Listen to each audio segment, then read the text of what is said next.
మనం కేరళలో బైబిల్ మ్యూజియంలో ఉన్నాము. ప్రపంచంలో రెండవది. కనుక దేవుడు ఎంతో కృప చూపించి మ్యూజియం చూడడానికి దేవుడు కృప చూపించారు. ఆంధ్ర నుంచి ఇక్కడికి రావడానికి దేవుడు ఎంతో కృప చూపించి మమ్మల్ని ప్రేమించి ఇది చూసే భాగ్యం దేవుడిచ్చాడు. కనుక మేము లోపలికి వెళుతున్నాం, ప్రవేశిస్తున్నాం. మరి ఎంతో అద్భుతంగా మరి దేవుడు చేసినటువంటి ఆశ్చర్య కార్యాలు, దేవుడు ఎంతో అద్భుతంగా ఇది చూడడానికి, ఈ మ్యూజియంని చూడడానికి ఇచ్చిన భాగ్యాన్ని బట్టి దేవునికి మహిమ కలుగును గాక. మేము మరి పరంగా నుంచి దైవ సేవకులు కలిసి మ్యూజియంలో ప్రవేశించడానికి దేవుడు మహాకృపను చూపించారు. మేము ఎన్నడూ ఊహించలేదు ఇలాంటి స్థలానికి వస్తామని. దేవుడు చాలా మమ్మల్ని ప్రేమించి స్థలానికి తీసుకొచ్చినందుకు దేవునికి ప్రత్యేకమైన కృతజ్ఞతలు. క్రీస్తునందు ప్రియులారా, ఈ సమయంలో మరి మనతో పాటు ముగ్గురు దైవ సేవకులు, విశ్వాసులు అందరం కలిసి ఈ యొక్క మ్యూజియంలోకి వెళతా ఉన్నాం. Museum of the world international Bible theme park అని ముఖ్యమైన ప్రదేశం ఇది. ఈ ప్రదేశంలో మేము ఉంటూ ఉన్నాం. ఈ ప్రదేశంలో మరి పరిశుద్ధ గ్రంథంలో ఉన్నటువంటి స్థలాలు, మరి ప్రత్యక్ష గుడారాలు, ముఖ్యమైనటువంటి ఎంట్రన్స్ గేట్లు ఉన్నవి. అవన్నీ కూడా మేము చూసి ప్రభువుని ఘనపరిచి ఆత్మలో దేవుని ఆనందం పొందడానికి వెళ్తూ ఉన్నాం. మాతో పాటు వచ్చిన వారి కొరకు ప్రార్థన. ఎందుకు ఈ వీడియో చేస్తున్నామంటే, ఈ ప్రదేశానికి రావాలంటే అందరూ రాలేరు. వచ్చినటువంటి మేము ఈ ప్రదేశాన్ని మీకు కూడా చూపించి మీరు కూడా దేవుని పొందాలనే ప్రేమతో తెలియజేస్తూ ఉన్నాం. కాబట్టి ఇంకా కొన్ని లోపల విషయాలు మీకు తెలియజేస్తాము. మాతో పాటుగా విశ్వాసులు అందరూ ఉన్నారు. మరి వీరు కూడా చాలా కష్టపడి ప్రయాసపడి ఖర్చు పెట్టుకొని అందరూ కూడా వచ్చారు. ఇది ఒక గొప్ప ధన్యత. ప్రభు చెప్పాడు, ఎక్కలేని కొండలు నన్ను ఎక్కించమన్నాడు. నా ఆశను దేవుడు తీర్చాడు, నీతిమంతుల ఆశను దేవుడు తీరుస్తాడు. కాబట్టి ఈ సమయంలో మన బిడ్డలు అక్కడ టోకెన్స్ తీసుకుంటూ ఉన్నారు. కాబట్టి ఈ సమయంలో ఇది పెద్ద చర్చి ఉంది. ఇది ఒక పెద్ద మందిరం, ఇది పెద్ద చర్చి. ఈ మ్యూజియం ఉంది. మేము లోపలికి వెళ్తా ఉన్నాం. ఇంకా కొన్ని విషయాలు లోపల చూపిస్తాం. Praise the lord. Hallelujah.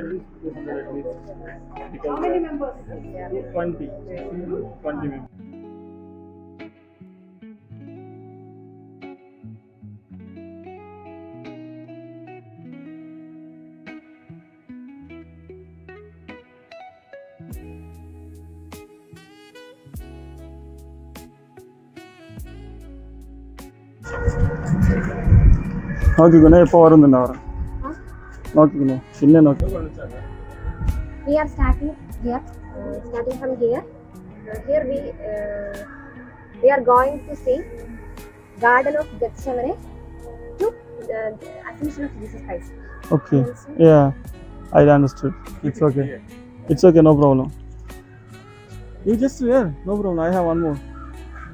You just wear to your shawl, otherwise it's okay.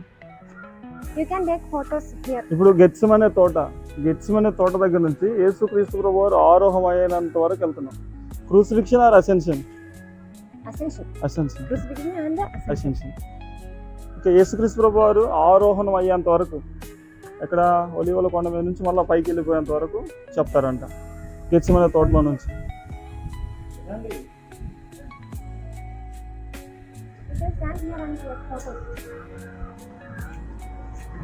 ఫోటోలు తీసుకున్న వాళ్ళంటే ఎవరైనా ఇక్కడ తీసుకోండి అన్న. గెత్సెమనే తోటకు సాదృశ్యం ఇది. ఇక్కడ గెత్సెమనే తోట నుంచి స్టార్ట్ చేసి యేసుక్రీస్తు ప్రభువారు ఆరోహణం అయ్యేంత వరకు చూపిస్తారంట బయట.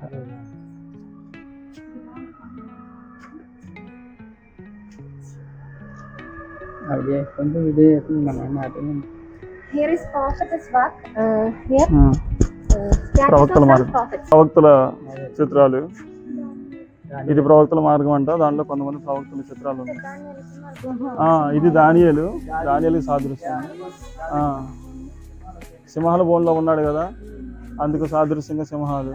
ఇది దావీదు సితారా చేత పట్టుకొని. ఇది ఏలియా.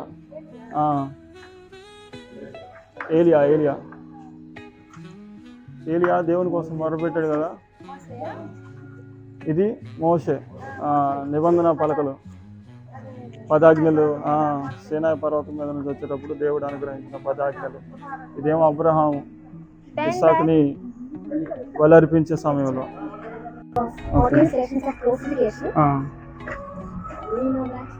Yeah, we know that. Can you read it? മലയാളത്തിൽ വായിക്കാം. കർത്താവ് മരണത്തിന് വിധിക്കപ്പെടുന്നു. ഒന്നാം സ്ഥലം പീലാത്തോസ് മരണത്തിന് വിധിക്കപ്പെടുന്നു. First journey. First place. Okay. Second place పిల్లల దగ్గరికి వెళ్ళినప్పుడు క్యారింగ్ హిస్ క్రాస్. యేసుక్రీస్తు ప్రభువారు శిలువ మరణానికి వెళ్లే ముందు 14 చోట్ల ఆపబడ్డాడు. ఆ 14 ప్రదేశాలు ఏమేంటి అనేది మనకి ఇప్పుడు చూపిస్తున్నారు. మొదటిది పిలాతు దగ్గర, తర్వాత క్రాస్ మొదలయ్యేటప్పుడు, తర్వాత మొదటిగా కిందరి గారిని చూసినప్పుడు, సిమియోన్ కురేనియస్, సైమన్ కొరెనస్, సైమన్ కొరెనస్, కురేనైడ్ అయిన సిమోన్ దగ్గర నుంచి ఆ సైనికులు పట్టుకొని వచ్చి అతన్ని వెరోనికా, మార్క్ చాప్టర్ 5. ఇది 6వ స్థలంలో వెరోనికా మనకి మత్తయి సువార్త 5వ అధ్యాయంలో కనబడుతుంది. ఆవిడ గుడ్డతో యేసుక్రీస్తు ప్రభువారిని అద్దినప్పుడు ఆ చిత్రికని దాన్ని బట్టే మనకి యేసుక్రీస్తు ప్రభువారి ముఖం లభించిందని మనం నమ్ముతూ ఉంటాం చరిత్రను బట్టి, ఆర్కియాలజికల్లీ. 7వది వచ్చేసి రెండవసారి మరలా ఆయన శిలువ భారాన్ని మోయలేక కిందక పడిన సమయాన్ని చూస్తాం. తర్వాత యెరూషలేము కుమార్తెలు వచ్చి ఏడుస్తున్న సమయంలో నా కోసం ఏడవకండి, మీ కొరకు, మీ పిల్లల కొరకు ఏడవకండి అని యేసుక్రీస్తు ప్రభువు చెప్పిన స్థలం అది 8వది. 9వది వచ్చేసి 3వసారి మరలా శిలువ భారంతో యేసుక్రీస్తు ప్రభువారు భూమి మీద పడిన సమయాన్ని మనం అక్కడ గుర్తించగలుగుతాం. 10వ స్థానం వచ్చేసరికి ఆయన శరీరం మీద ఉన్న వస్త్రాలన్నింటినీ సైనికులు తీసివేసి ఆ అంగీని యేసుక్రీస్తు ప్రభు వారి పరిశుద్ధమైన శరీరం నుంచి సపరేట్ చేయడం జరిగింది.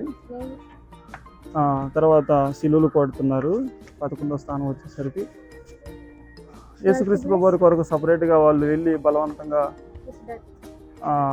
బలమైన శీలను తీసుకొని వచ్చి ఆయన 2 చేతుల్లో 2 శీలలు, 2 కాళ్ళలో 1 శీలని రాణు మీద దానిని శరీరాన్ని పెట్టి దాన్ని శరీరాన్ని దానికి స్టిచ్ చేశారు.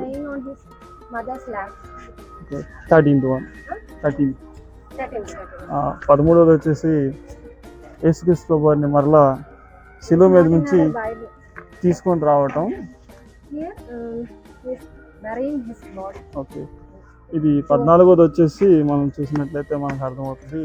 ఆయన శరీరాన్ని శిలువ మీద నుంచి దించిన తర్వాత గుడ్డలతో చుట్టి మరలా తిరిగి అరిమతి అయిన యేసేపు అనే ఒక రోమన్ ఉద్యోగస్తుడి యొక్క స్థానంలో ఉన్న అతడు తొలిపించుకున్న సమాధిలోకి ఆయన శరీరాన్ని తీసుకుని వెళ్ళి అక్కడ పెట్టడం జరిగింది శుక్రవారం సాయంత్రంలో. ఇప్పుడు మనం చూడబోతున్నది వచ్చేసి టాబర్నాకిల్, తెలుగులో మనం ప్రత్యక్ష గుడారం అంటాం. ఈ ప్రత్యక్ష గుడారం మనకి కళ్ళకు కట్టిన విధంగా బైబిల్ గ్రంథంలో ఏ విధంగా అయితే లిఖించబడిందో దానికి ప్రతిరూపంగా ఇక్కడ ప్రతి దాంతో పాటు చిన్న విట్నెస్తో కూడా మనకి ఇక్కడ కనబడుతుంది. ఆవరణము, తర్వాత పరిశుద్ధ స్థలము, అతి పరిశుద్ధ స్థలము, ప్రతిదీ కూడా ఏ విధంగా దేవుడు మోషేకి ఆయన ప్రణాళికను బయలుపరిచాడు. మనం నిర్గమాకాండం 25వ అధ్యాయంలో నుంచి చూసినట్లయితే ఈ ప్రతి ఒక్క ఆధారాలు కూడా మనకు కనపడతాయి. నిర్గమాకాండం 25, 26, 27 అధ్యాయాల్లో ఈ యొక్క ఆధారాలు మనం చూస్తాం. అదేవిధంగా సంఖ్యాకాండంలో కూడా మనకి మరొకసారి బయలుపరచబడతాయి.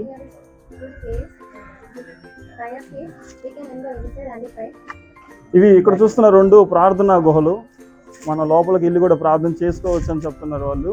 ఒకసారి చూద్దాం.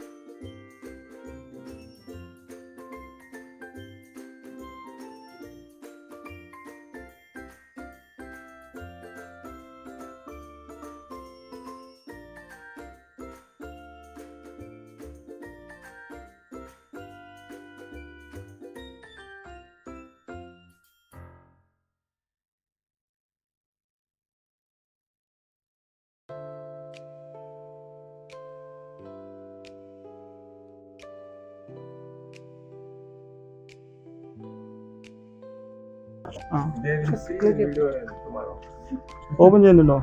കൊടുക്കുന്നു. ഈ വീഡിയോ എവിടെയെങ്കിലും അപ്ലോഡ് ചെയ്യും. യൂട്യൂബിൽ അപ്ലോഡ് ചെയ്തു. അതെ, കുഴപ്പമില്ല, നിങ്ങൾ കുഴപ്പമില്ല. Nobody will understand your language, so that they can enjoy your simply speaking things. They will think like you are speaking things.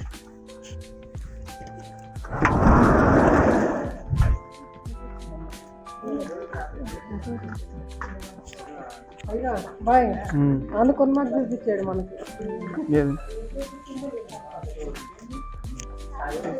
ఇది కడిగేది, కడగటానికి పాత్ర.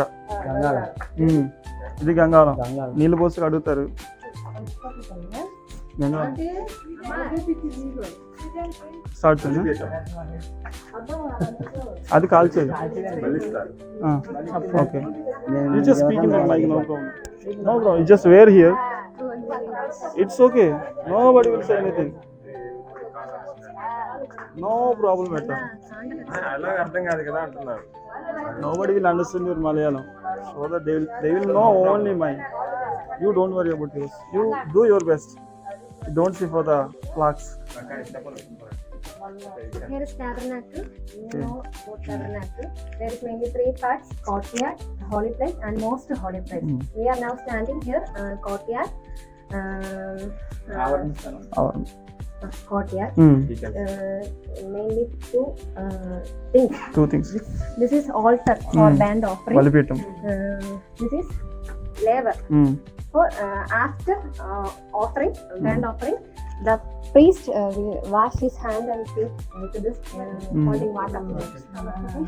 ఇది ప్రత్యక్ష గుడారంలో 3 భాగాలు ఉంటాయి కదమ్మా. ఒకటి ఆవరణము, తర్వాత పరిశుద్ధ స్థలము, అతి పరిశుద్ధ స్థలం. ఇది ఆవరణ ప్రాంతంలో ఉన్నాం. ఇది బలిపీఠం. బలిపీఠం మీద ఏంటంటే కింద నుంచి వాళ్ళు మంట పెడతారు. ఈ పైన ఉన్నాయి చూడండి, దీని మీద కాల్చబడింది, నేరుగా నిప్పుల మీద కాల్చబడింది బలి. బర్న్ట్ ఆఫరింగ్ ఏంటంటే కింద ఉన్న నిప్పు ఏం జరిగిద్ది అంటే, కింద ఉన్న ఖాళీ స్థలం దేనికంటే బూడిద వెళ్ళటానికి. ప్రతి మాంసం, ప్రతి ఎముక కూడా బూడిదలాగా మారిపోవాలి. అదే సంపూర్ణమైన బలి అర్పణ అలాగ జరిగించాలని 5 బలులు, లేవికాండం 5వ అధ్యాయంలో మనం చూస్తాం. 5 బలుల్లో మొట్టమొదటి బలి దహన బలి. దహన బలి జరగటానికి ప్రాముఖ్యమైన ప్రదేశం బలిపీఠం. బలిపీఠంలో ఒక ప్రాముఖ్యమైన జరగవలసిన పని ఏంటంటే బూడిద రాల్చబడాలి కిందకి. ఎప్పుడైతే మాంసం అంతా బూడిదగా మార్చబడి కిందకి వెళ్తుందో ఆ బూడిదని వాళ్ళు తీసుకెళ్తారు. ఆ బూడిదతో హోమం చేస్తారు. అప్పుడే బలి సమాప్తమైంది అని వాళ్ళు అప్పుడు నమ్ముతారు. తర్వాత ఇక్కడ ప్రీస్ట్ యాజకుడు వచ్చేసి ఇక్కడ దాన్ని కాల్చిన తర్వాత ఇక్కడ నీళ్ళు ఉంటాయి, దాంట్లో నీళ్ళతో కడిగేస్తాడు.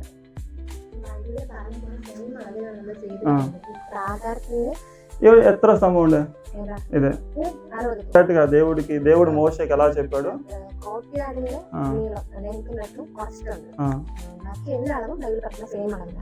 ఇలా నెంబర్ 60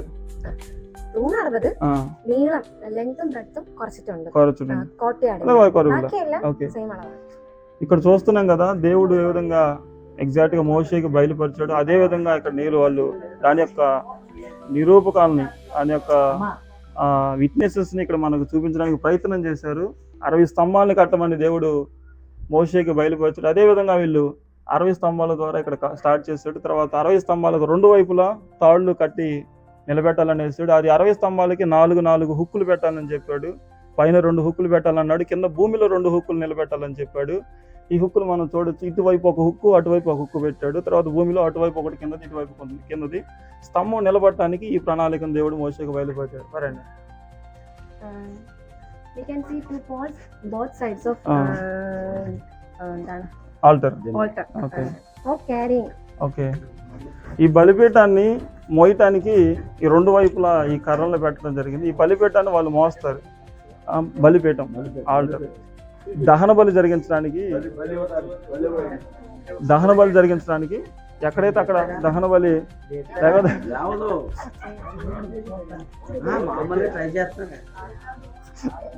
అప్పట్లోనే చాలా మంది మోసుకుని వెళ్ళేవారు యాజకులు. ఓకే అదే ఓకే. మీ చెప్పులు వేయడమంటుందమ్మా, ఇక్కడ బయట లోపలికి వెళ్ళేటప్పుడు చెప్పులు వేయడమంటుంది.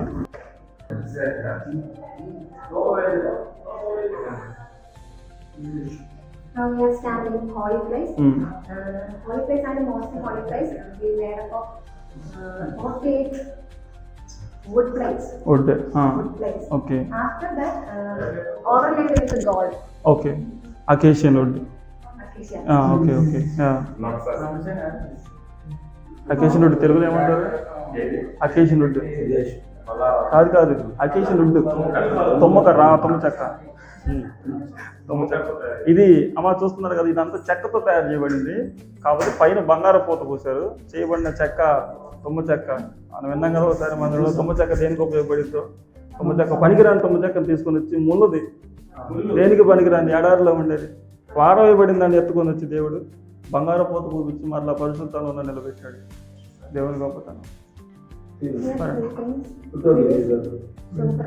ఓకే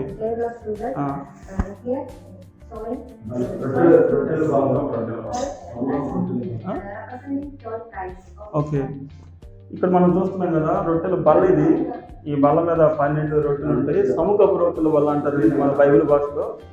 దాని మీద ఉన్న 12 రొట్టెలు దేనికంటే 12 గోత్రాల్లో ఒక్కొక్క గోత్రానికి ఒక్కొక్క రొట్టె లెక్కన అక్కడ పెట్టారు. తర్వాత అది దీపస్తంభం మనం చూస్తున్నాము. అలా లైట్ దీపస్తంభం మనం చూస్తున్నాము. అది దీపస్తంభం. ఆ దీపస్తంభానికి 7 దీపాలు ఉంటాయి. 7 దీపాలు దేనికి సాదృశ్యంగా మనం చూస్తామంటే ప్రకటన గ్రంథం ప్రకారం 7 సంఘాలకు సాదృశ్యంగా దీపస్తంభాన్ని మనం చూస్తాము.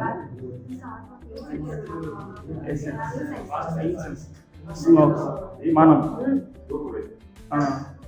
ఇది ధూపవేదిక. దీనిలో నుంచి చిన్న స్మెల్ వస్తూ ఉంటుంది, పొగ వస్తూ కూడా ఉంటుంది. లోపల ఫ్రాగ్మెంట్స్ పెడతారు వాళ్ళు.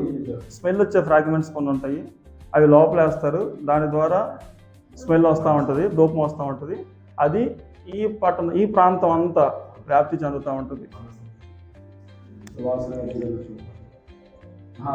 ప్రధాన యాజకుడు లోపలికి వెళ్తాడు. లోపలికి వెళ్ళేటప్పుడు ఎలా వెళ్తాడంటే చరిత్ర ప్రకారం ఒక అంగీ వేసుకుంటాడు. ఆ అంగీ కూడా డిఫరెంట్గా ఉంటుంది. ఆ అంగీ మెడ దగ్గర నుంచి కాలు భాగం వరకు ఒకే గుడ్డతో చేయబడి ఉంటుంది. తర్వాత దానికి చుట్టూరు గొలుసు లాంటి ఉంగరాలు లాంటివి ఉంటాయి. ఆ ఉంగరాలకి లోపల తాడు ఎక్కిస్తారు. తాడు వేసేసి అతను లోపలికి వెళ్తారు. వెనక 10 మంది మనుషులు తాడు పట్టుకొని ఉంటారు. అతను లోపలికి వెళ్తారు. ఒకవేళ లోపలికి వెళ్ళిన యాజకుడు కానీ తప్పు చేస్తే, ఒకవేళ తప్పు చేసిన యాజకుడు కానీ లోపలికి వెళ్తే, ఒకవేళ పరిశుద్ధంగా లేని ప్రధాన యాజకుడు కానీ లోపలికి వెళ్తే అక్కడే మరణిస్తాడు. ఇక అతను బయటికి రాలేడు. అందువల్ల అతనికి అంగీకి ఆ తాడు కట్టి లోపలికి నెడతారు. అందుకే బైబిల్లో మనం చూస్తాం కదా, ఇట్లా జకరియా పడిపోయినప్పుడు వాళ్ళందరూ భయపడతారు. ఈయన పని అయిపోయిందేమో, ఇంకా ప్రజలు కూడా ఆయన అంగీకి ఉన్న తాడిని లాగడానికి ప్రయత్నిస్తారు. ఓకే, రాలేరంటే ఇక అయిపోయినట్టే. ఎందుకంటే ఒక్క పరిశుద్ధంగా ఉన్న ప్రధాన యాజకుడు మాత్రమే బ్రతికి బయటకు వస్తాడు. అతి పరిశుద్ధ స్థలంలో అడుగుపెట్టిన ప్రధాన యాజకుడు బ్రతికి బయటికి రావాలంటే జీవితాంతం పరిశుద్ధంగా ఉండాలి. అటువంటి వ్యక్తి మాత్రమే అతి పరిశుద్ధ స్థలంలోకి వెళ్ళాలి. ఒకవేళ అతను మనుషుల్ని నమ్మించి లోపలికి వెళ్తే మరణించి బయటికి శవం వస్తాడు. శవం ఇల్లు తీసుకురావడానికి కూడా వీలు లేదు. సో తాడు కట్టుకుని వెళ్తాడు. ఒకవేళ మరణిస్తే లాగుతారు. ఎవరిని నమ్మరు ఇశ్రాయేలీయులు. వెళ్ళే ప్రతిసారి తాడు కట్టే పంపిస్తారు. సంవత్సరానికి ఒక్కసారి వెళ్తారు, కానీ ప్రతిసారి తాడు కట్టే పంపిస్తారు. ఒకవేళ ముందు సంవత్సరం బ్రతికొచ్చినా కూడా 2వ సంవత్సరం కూడా తాడు కట్టే పంపిస్తారు.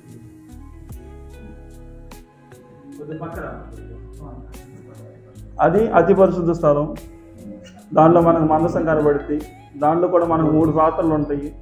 అది మన్నా పాత్ర ఒకటి, తర్వాత మోషే చేతి పలకలు, తర్వాత చిగురించిన అహరోను చేతికర మనకు కనబడుతుంది. దాని మీద 2 కెరూబులు మనం చూస్తున్నాం. ఆ 2 కెరూబుల నుంచి వచ్చే ఆ నీడ ఆ మందసం మీద ఉన్న కరుణాపీఠాన్ని మొత్తాన్ని ఆవరించేటట్లుగా దేవుడు తయారు చేయమని చెప్పాడు. అప్పట్లో అది పెద్దగా రూముకి అంతా చేయబడింది. దాని యొక్క జస్ట్ రూపకాన్ని మనం ఇక్కడ చూస్తున్నాం చిన్నగా. ఓకే, చాలా చేయబడ్డే ఉంగరాలు ఉన్నాయి, మోతకర్రలు ఉన్నాయి, పట్టుకోవడానికి హ్యాండిల్స్, అంత తుమ్మ చెక్క, పైన బంగారపు పోత.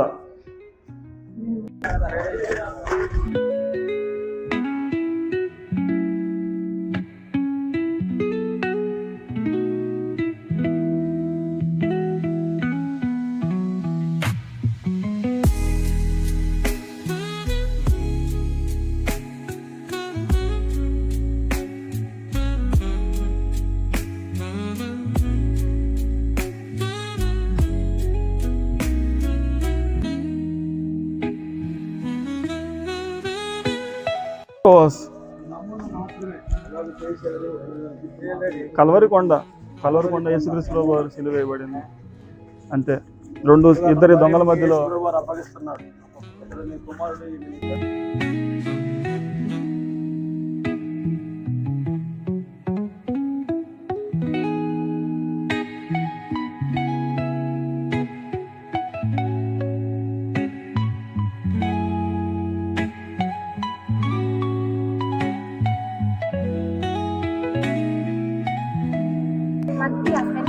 మత్తియాసు మత్తియాసు ఇస్కరియోతు యోధాకు బదులుగా సెలెక్ట్ చేయబడ్డ మత్తియ అపోస్తుల కార్యాలు 1వ అధ్యాయంలో చూస్తాం మనం. ఇస్కరియోతు యోధా ఖాళీ ప్లేస్ ఉంది కదా, దాన్ని భర్తీ చేయడానికి ఇంకొకరిని సెలెక్ట్ చేసుకుంటారు. పరిశుద్ధాత్మ అనుభవం కలిగి ఉండాలి ఒకటి. రెండవది యేసుక్రీస్తు ప్రభు వారిని జీవితాలను చూసిన వ్యక్తి అయి ఉండాలి. ఆ వ్యక్తికి 2 క్వాలిటీస్ ఉన్న వ్యక్తులు ఎవరు అంటే ఇద్దరు తేలుతారు. ఆ ఇద్దరిలో ఒకరిని సెలెక్ట్ చేసుకుంటారు. అతను మత్తియ అపోస్తుల కార్యాలు 1వ అధ్యాయంలో చూస్తాం మనం అతను.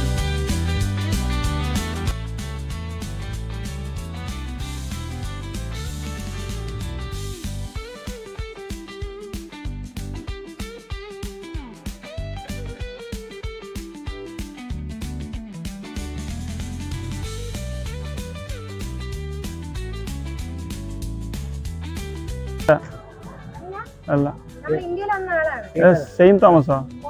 థామస్ 752 ಅಲ್ಲ 752 ആണ്. അങ്ങനെ ട്രഡീഷൻ പറയുന്നല്ല. കൊടുങ്ങല്ലൂർ മരിച്ചന അത് മനസ്സിലായത്. ചെന്നൈ ഏതാ കൊണ്ടുപോയി അവിടെ ചെറിയ ബോനുണ്ടല്ലോ ഇവിടെ കൊടുങ്ങല്ലൂരിലെ. കേരളത്തിലെ ഞാൻ കണ്ട് പോയി ഹിസ്റ്ററി ടൂർ പോയി. మాథ్యూ, మత్తయి, బర్తలోమి నతానియేలు అని కూడా అంటాం మనం. బైబిల్లో మనకు కనబడిన సత్యం ఒకటి, నతానియేలు బర్తలోమి ఇద్దరు ఒకళ్ళే. యోహాను వరాన John will say only Bartholomew is Nathaniel, but these 3 people will say Bartholomew is this person. You can also know so many things. Come Philippos, saint John, యోహాను, యాకోబు, పెద్ద యాకోబు అంటాం. పెద్ద యాకోబు అంటాం మనం. అల్ఫాయి కుమారుడు యాకోబు, ఆంద్రేయ, పేతురు. రండి కమ్ పెట్రోస్ అంటాం మనం.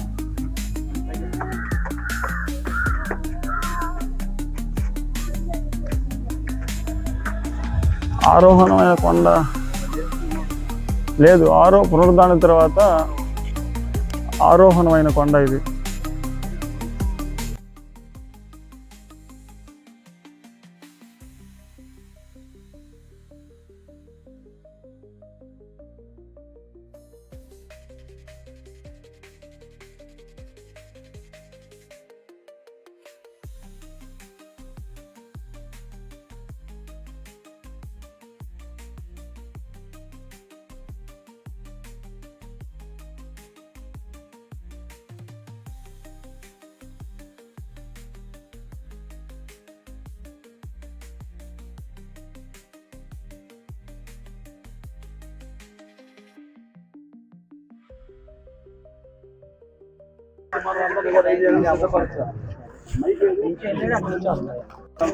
మనం చూస్తున్నటువంటి ప్రదేశం యేసు ప్రభువారు ఆరోహణమైనటువంటి స్థలానికి గుర్తుగా కట్టారు. యెరూషలేములో ఈ స్థలం నిజంగా ఉన్నది. ఒలీవ కొండ మీద నుంచి యేసు ప్రభువారు ఆరోహణమై వెళుతూ ఒక మాట చెప్పాడు, ఇదిగో నేను మరలా తిరిగి వస్తాను.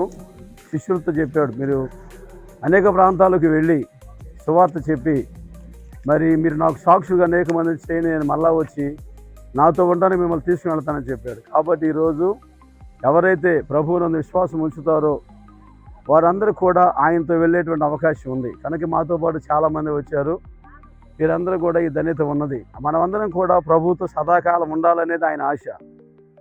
మనమందరం భూలోకం కాదు, పరలోకంలో సదాకాలం ప్రభువుతో మనతో ప్రభువు ఉండాలనేదే దేవుని యొక్క చిత్తం. కాబట్టి వీళ్ళందరూ కూడా ప్రదేశాలు వాటికి గుర్తుగా కట్టబడినటువంటి మ్యూజియం ఇది. వాటికి గుర్తుగా కట్టబడినటువంటి మ్యూజియం.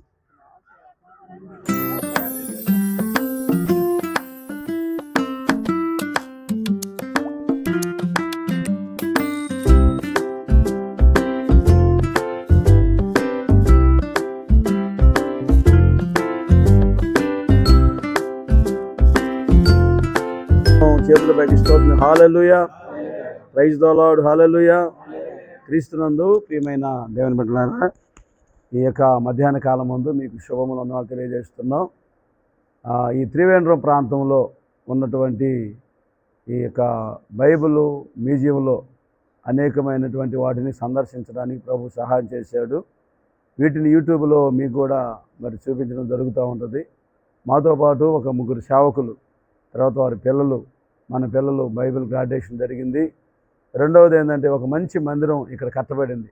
ఇక్కడ అపోస్తలులు, తర్వాత ప్రభు యొక్క శిష్యులు, గోత్రాలు, అనేకమైనటువంటి విషయాలు ఇక్కడ ఉన్నాయి. పోపుల గురించి ఉన్నాయి. ఈ ప్రత్యేకమైన ఈ మందిరంలో కొద్ది సమయం మేము మరి ప్రార్థన చేసుకోవడానికి వచ్చాము. ఇది ఒక పరిశుద్ధ స్థలముగా వారు భావించి ప్రతి ఆదివారం ఇక్కడ ఆరాధన జరుగుతూ ఉంటుంది. కాబట్టి ఈ సమయంలో మీ కొరకు మేము ఈ స్థలంలో ప్రార్థన చేయబోతూ ఉన్నాం. కాబట్టి దేవుని సేవకులు ప్రార్థన చేస్తారు. అందరం ఏకీభవించుదాం. దేవునికి స్తోత్రం. హల్లెలూయా. ఒక చిన్న పాట, చిన్న పల్లవ పాడుకుందాం అందరం కలిపి. జ్యోతిర్మయుడా నా ప్రాణ ప్రియుడా, స్తుతి మహిమలు నీకే. జ్యోతిర్మయుడా నా ప్రాణ ప్రియుడా, స్తుతి మహిమలు నీకే. నా ఆత్మలో అనుక్షణం నా అతిశయమో నీవే, నా ఆనందమో నీవే, నా ఆరాధన నీవే. నా అతిశయమో నీవే, నా ఆనందమో నీవే, నా ఆరాధన నీవే. జ్యోతిర్మయుడా నా ప్రాణ ప్రియుడా, స్తుతి మహిమలు నీకే.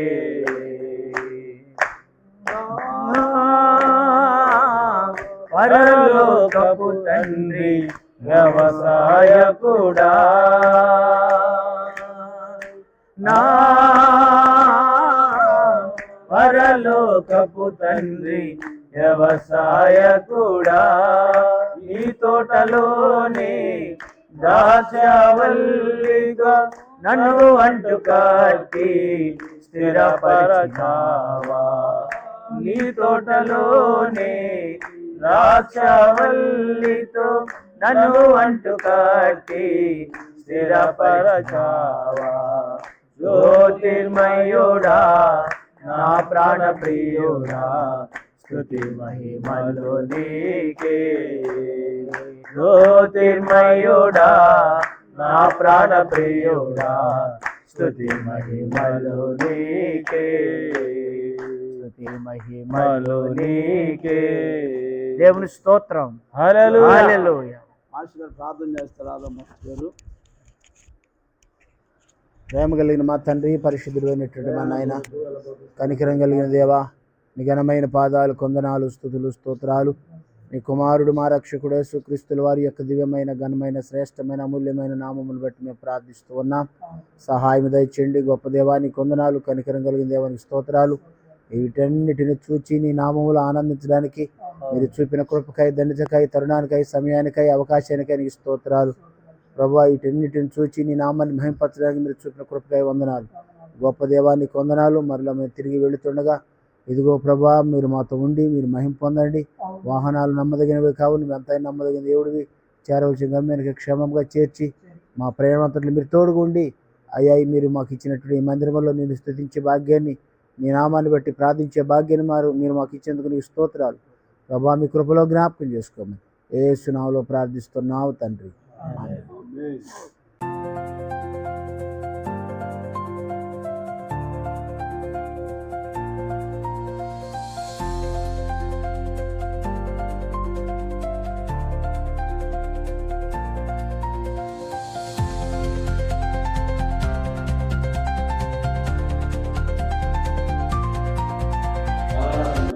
సమకూర్చుకుంటున్నాను. దేవుని స్తంభము ఇది 7 సంఘాలు దేవుని స్తంభము. దేవుని స్తంభం అంటే దేవులు వెలుగుతూ ఉంటాయి, అనగా సంఘం వెలగాలి, సంఘంలో నడిచి వెలగాలి. ఇది దూపవేదిక. ఇందులో ఉన్న దేవుని సువాసన కలిగింది. దేవునికి మనం సువాసనకరమైన జీవితాన్ని జీవించడానికి, పరిమళ వాసనగా ఉండడానికి దేవుడికి ఏర్పాటు చేశారు. అది అతి పరిశుద్ధ స్థానము, ప్రధాన యాజకుడు మాత్రమే వెళ్ళగల స్థలము. ఇక్కడ దేవుని సన్నిధి ఉంది. దేవుని దగ్గర దిగి వచ్చింది. దేవుడు మాట్లాడతాడు, దేవుని ప్రదేశంలో దర్శిస్తాడు. సేవకుడు అక్కడ దేవుని మాటలు పొందుకొని వచ్చి ఇశ్రాయేలు ప్రజలకు ఆ యాజ్ఞను తెలియజేస్తారు. ఇశ్రాయేలు ప్రజలు ఆ ప్రకారంగా జీవించి దేవుని ప్రవేశించి దేవుని చిత్త నెరవేరుస్తారు. కాబట్టి ఇక్కడ ఇదంతా కూడా తుమ్మకరతో చేయబడినటువంటి పెట్టిది. దీనికి బయట వెలుపల బంగారు పూత వేస్తారు. పూత వేసిన తర్వాత ఈ తుమ్మకర మానవునికి గుర్తు, బంగారు దేవునికి గుర్తు, అనగా పనికొచ్చేటట్టుగా యేసు ప్రభువును చేయగలడం దానికి గుర్తుగా ఉంటుంది. కనుక మీకు కూడా ఇవన్నీ మేము చూపిస్తూ ఉన్నాం. ఇంకా ముందుకు వెళ్దాం. ముందుకు వెళ్ళి వీటిని కూడా మనం చూద్దాం.